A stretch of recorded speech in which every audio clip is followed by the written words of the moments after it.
உன்னுடைய வருகைக்காகத்தான் உன் சாயப்பா நான் காத்திருக்கின்றேன். நான் உனக்கு உனது மனநிலையை புரிந்து கொண்டு அழைப்பு விடுத்திருக்கின்றேன். என் அழைப்பை ஏற்றுக்கொண்டு விரைந்து வா என் தங்கமே. அப்பா உனக்காக எனது விழித்திறந்து எனது தர்பாரில் உனக்காகவே காத்திருக்கின்றேன். என் அனுமதியின்றி எதுவும் நடக்காது. எவரையும் நெருங்க முடியாது. எனது அனுமதியின்றி என் மண்ணில் பாதம் பதிக்க முடியாது. உனக்கு ஏற்பட்ட துயரங்கள் அனைத்தும் உன்னை விட்டு விலகிவிடும். தன்னம்பிக்கையை இழந்து விடாதே என் தங்கமே. அனைத்தும் விரைவில் மாறப்போகிறது.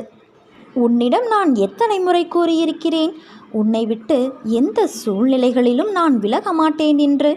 உன்னை திருத்தி அமைக்கவே நான் இவ்வாறு செய்கின்றேன். சேற்றில் கல் எறிந்தால் கரைப்படுவது உனக்குத்தான். அந்த கல்லுக்கும் கரை உண்டு. ஆனால் அதற்கு உயிர் இல்லையே.